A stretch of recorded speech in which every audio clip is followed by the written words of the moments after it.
It was more than a pop phenomenon, much more. Because The Wizard of Oz wasn't just a flash in the pan. It's a magical movie, and it has lasting value. Why don't you come along with us? We're on our way to see the wizard now, to get him a heart. And him a brain. I'm sure he could give you some courage. But it was television that catapulted it over the top on the night of November 3rd, 1956. With Burt Lahr, the original Cowardly Lion, and Judy Garland's then 10-year-old daughter, Liza Minnelli, on one of his knees, and a little Brooklyn boy named Justin Schiller, who at 13 was already a known Oz collector, on his other knee. They introduced the first network telecast of The Wizard of Oz.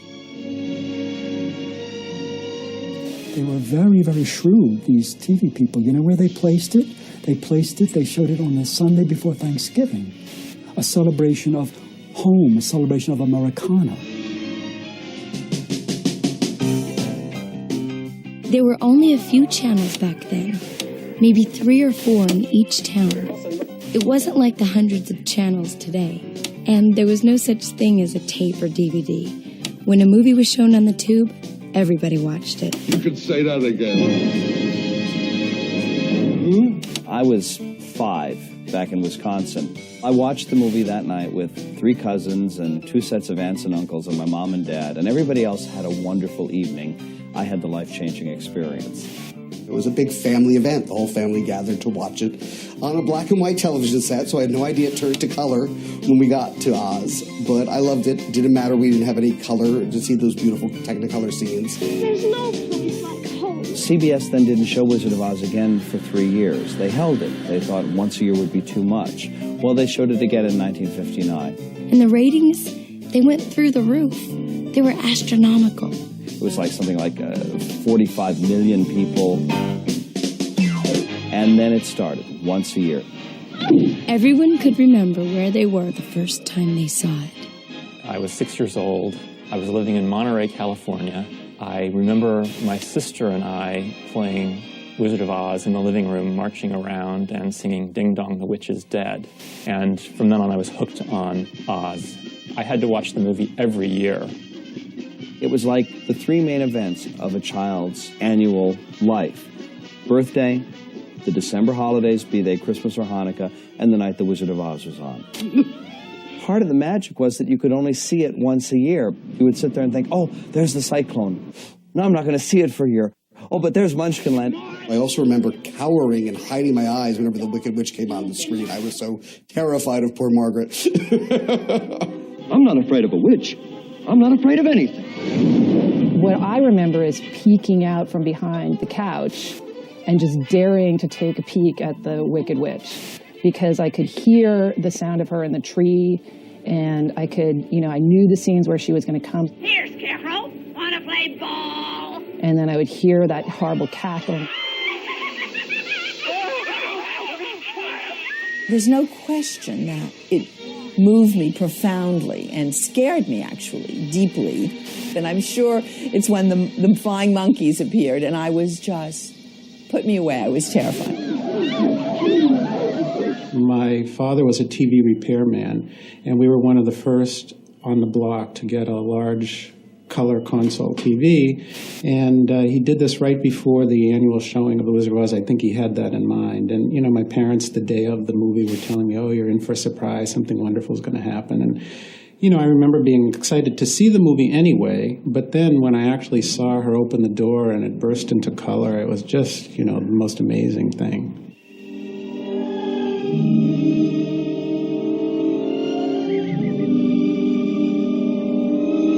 You talked about it in school weeks before it was shown. Then you watched it, and then you talked about it the next day. It was such a special thing for everybody. That TV exposure to the baby boom generation introduced Oz to a gargantuan audience through a new medium, and its afterlife was incredible. In 1956, coincidentally, when The Wizard of Oz was first shown on network television, that was also the year that the copyright expired on the book, The Wizard of Oz. From the very beginning, the Oz books had a certain amount of trouble with librarians and children's literature authorities. Librarians have been very tough on some of our greatest children's books. In the 50s, it was The Wizard of Oz was Marxist. And even when it reappeared on library shelves in the 60s, children and teenagers didn't cotton to it.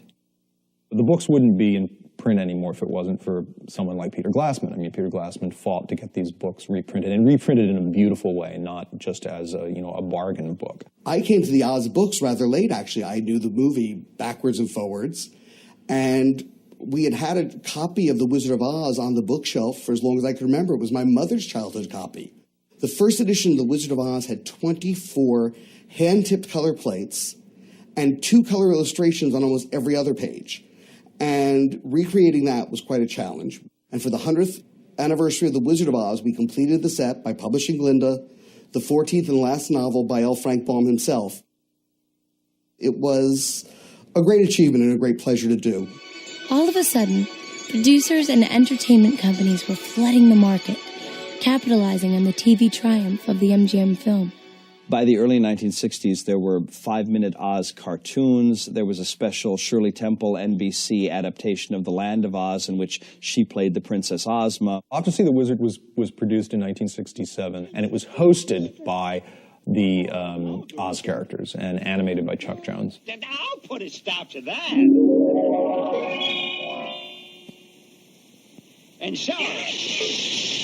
One great television concept that got around MGM very cleverly when they did a cartoon series called the Oz Kids. The idea was to try to make something that was as far away from the MGM film as possible, because it was not something that I wanted to compete with. And that way there was no competition with the famous images of Garland and Lahr and Haley and Bulger. These were supposedly the offspring. Dorothy's kids, the Scarecrow's kids, the Tin Man's kids, the Lion's kids. Since really the early 40s, there had been attempts to do stage productions of the MGM film. It wasn't until the Royal Shakespeare Company decided to really do a sort of full-fledged stage adaptation of it, it really came to full fruition. And that production became sort of the template for all of the other stage productions, for even The Wizard of Oz on Ice, which sort of used that sort of adaptation. The latest incarnation is Wicked, this amazingly successful prequel musical to the Wizard of Oz story. Now, legally, it is the prequel to Baum's book, but there are little MGM flashes that the audience just squeals with recognition.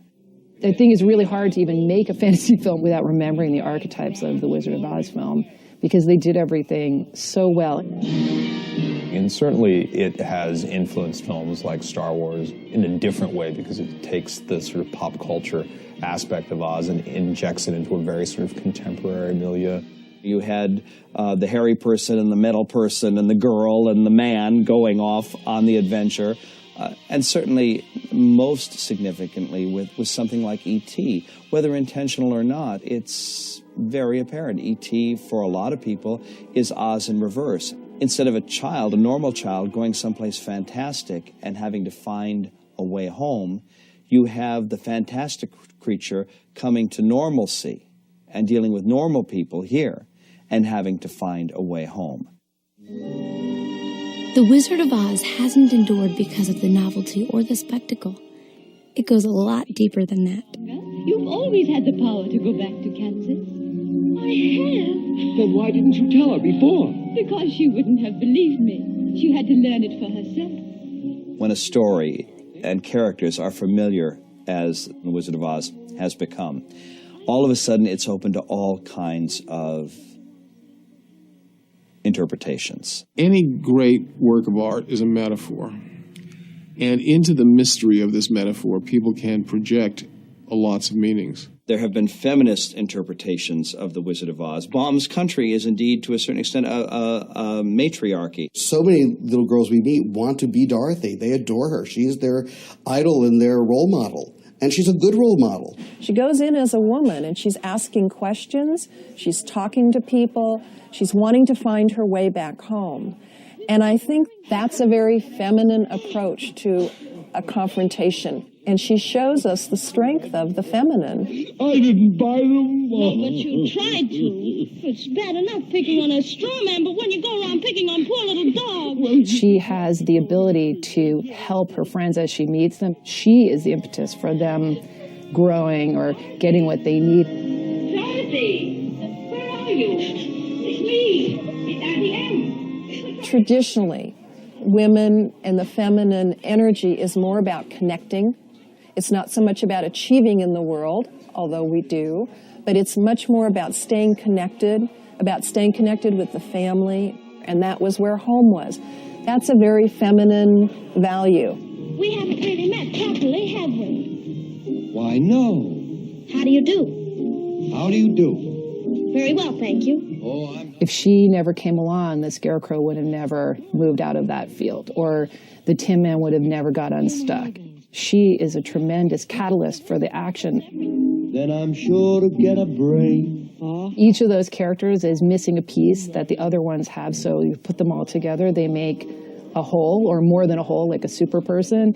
And she, because she's like a human, she is, you suppose she has all those qualities. She has a heart, she has a brain, she has courage. But somehow helping the other ones find what they're lacking, she has more of everything.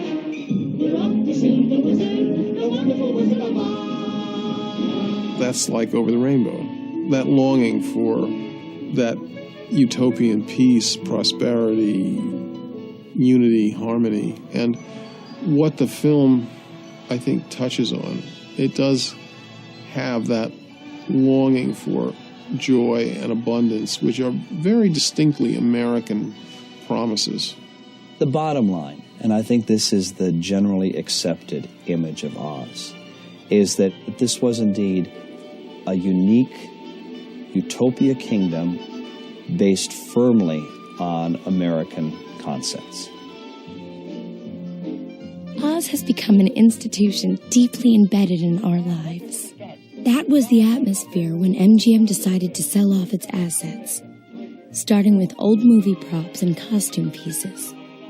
This was in 1969, and they finally had the auction in early 1970. Sold to H283. Next slide. Nobody could believe that there was that kind of passion for movie memorabilia. And this was topped totally when they brought out the ruby slippers. How much do I hear for the shoes? Started out, somebody, what will you give? There they are. $1,000 too. And that pair of ruby slippers brought $15,000, which was the highest price for a costume piece at that entire MGM auction. And everybody wanted them. $15,000. I'm at third and last call. Are you all through? Fair warning. And they are sold. The bidder's number, please. Now, those ruby slippers ultimately ended up at the Smithsonian Institution in Washington, D.C.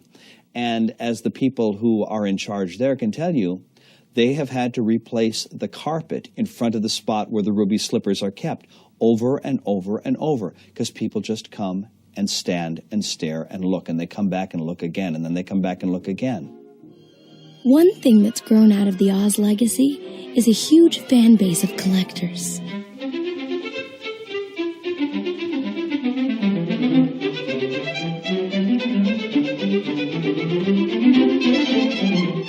And if you know people who are manic Wizard of Oz collectors, their homes, it starts in a corner of a room, and then 2 walls of a room, and then a whole room, and then it spills out into the hall, and down the stairs, and into the basement. I think that there is a sort of obsessive-compulsive nature that's built into every fanatical collector, and I think it sort of found me very young. When I went to college, I actually did give up for about 4 years because I thought, oh, time to become an adult. Got out of college, realized don't want to be an adult. went back to it. And as I got older, the collection itself sort of took on a life of its own. I mean, I collect for the joy of it, and I wanted to keep this collection as a unit, overview of the entire Oz phenomenon.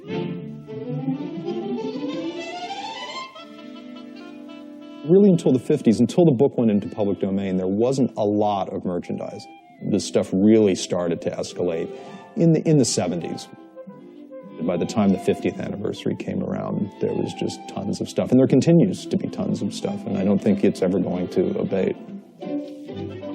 I was approached by a publisher in the year 2000, which was the 100th anniversary of the publication of The Wonderful Wizard of Oz, to do a sort of overview of my collection. You know, I have something like 40,000 items, so it's a ton of stuff. Other authors pursued the Oz books after L. Frank Baum, and the tradition continues today. I decided I was going to write and draw my own Oz stories when I was in 2nd grade, probably about 7 years old. I decided I was going to continue the Oz series because other people had continued the Oz series after L. Frank Baum, and I was going to be the next one. When I sat down to write the graphic novels, I was very serious. I felt like, here I am with this legacy. I have to continue this, be true to this. Usually now when I write an Oz story, I just try to think, how can I approach this? To do something different, to have fun with this. So I said, I'm going to write an Oz thriller. So I just wrote this thing where Dorothy gets buried in the earth, and it's very exciting and very suspenseful. Of course, I've gotten some criticism in the meantime, but the reaction from Oz fans is, oh, that was kind of gruesome. It's no surprise the wizard created a following of enthusiastic believers. I think the Oz fans in Extreme are like any fans in Extreme. Some fans have become especially attached to their favorite characters, finding ways to amuse and inspire audiences. Why, there doesn't seem to be any lions or tigers or bears to worry about. It's the witch! Something as a little kid in me snapped, and watching it when I was very young, I don't know if it was the green face or the hat or what was it, but there was just some charm to her character. She was just so vicious and very evil, and I wanted to be like that. I'm Dorothy Gale from Kansas. Basically, how I'm referred to as a Langhorne, nationally renowned Dorothy Gale impressionist. So that way I can bring Mr. Baum's Wonderful Dorothy, Judy's Dorothy, and a little of my own to make the picture of what an all-American girl should be like. You call that love? Why, you've just begun. My parents bought a VCR in 1980, which was the first year The Wizard of Oz came out on video, and I sold my bicycle to pay for the video cassette, which was a Betamax at the time. Now I own 17 copies, also in French, German, Swedish. C'est vous, ma chérie, ou mon charmant surprise, de ces bonnes de ma faire, je me dévisite. Mel Bruja de l'Oeste, from El Mago de Oz. I won't even go near German and Japanese. There's no... I can't. There's no way. I'll get you, my pretty. And your little dog, too. I will watch this movie, and I will get the same exact magical feeling that I did when I was a kid. Oh my, whatever shall I do? There's no place like home, even if there really isn't in your own personal life. That's good for me. I like that. There's no place like home. There's no place like home. Legions of devoted fans are staking a claim everywhere. And among the many things that have emerged are regional Oz festivals and parades. When the Oz Festival started back in the 1980s, I don't think anybody realized that they would burgeon the way they have, but they get bigger all the time.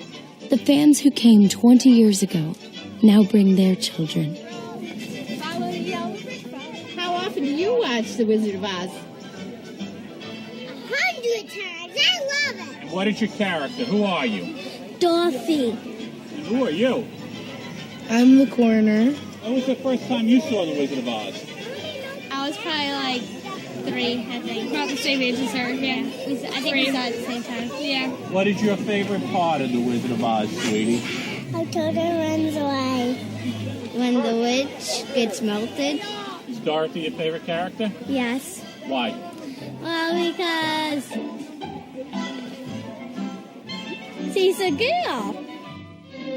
We always say at an Ozfest, the age range is from fetal to fatal, because it's kids in strollers to great-grandparents and everything in between. These festivals bring together the surviving cast members from the movie. What's wonderful, too, about the Munchkins' participation in these Oz festivals is the visibility and the recognition they have finally gotten. Perfect example is Meinhardt Robbie.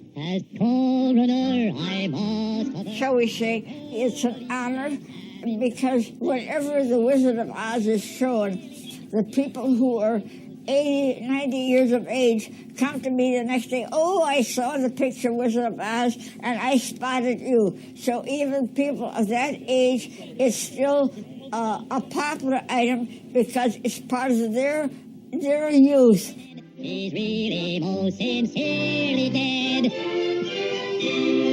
He's written a beautiful autobiography that traces his various careers, but the centerpiece of it is the fact that he was the Munchkin coroner. I love people, and I love to meet all kinds of people. And going out into this world and meeting everybody, we tell them we've got a big Oz family all over the world. It feels great, and it makes us extra special because that is caused by the public loving us. And in return, we like to go to these different events to return back to the public what they gave us.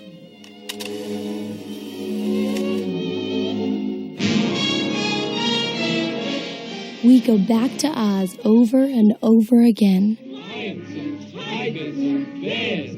I'll get you, my pretty, and your little dog, too. Toto, I have a feeling we're not in Kansas anymore. It's almost impossible to watch television for a week and not hear an Oz reference, a paraphrase of Oz dialogue. I have a feeling we're not in Milwaukee anymore. Follow the yellow brick road? Follow the yellow brick road. This weekend, I was returning a birthday present, and the woman started saying, oh, pay no attention to the man behind the curtain. Pay no attention to that man behind the curtain. It happens all the time. It is in our language. Hooray! We're off to see a wizard. She's right. It's in our language. He's an oil can. Oil can what? It's in our blood. My goodness, what a fuss you're making. With the book and the movie, they've both become so ingrained in the American psyche that The Wizard of Oz has become the children's story by which America identifies itself. Ouch! Come along, Dorothy. You don't want any of those apples. Are you hitting my apples on what they ought to be? It's not just a movie anymore. It's kind of like a myth, something very strong, very archetypal that we all remember back to. And even if you can't remember all the details of it, it's like that whole journey is in your mind. Unusual weather we're having, ain't it? We can open our heart, we can find wisdom. And then when Dorothy really finds her way home, it's that she really finds her divine connection. And I think we're all hungry for it. I think we want to see that again and again. That's right, we do. To Oz? To Oz. And it will still tell people 2,000 years from now what is the noblest, the kindest, the gentlest, the very best of humanity. It's become a touchstone for our culture with a mysterious, timeless appeal. How long can it stay fresh in that can? It's always fresh, it's evergreen. Oh, you're the best friends anybody ever had. And it's funny, but I feel as if I've known you all the time. It delights and enchants, but it instructs. It has a moral. It has a guide for living. There has never been anything that's had that widespread influence. It's a powerful film. It makes us happy. It fills us with love and joy. Shucks, folks, I'm speechless. And yes, it brings us home. Oh, Auntie Em, there's no place like home.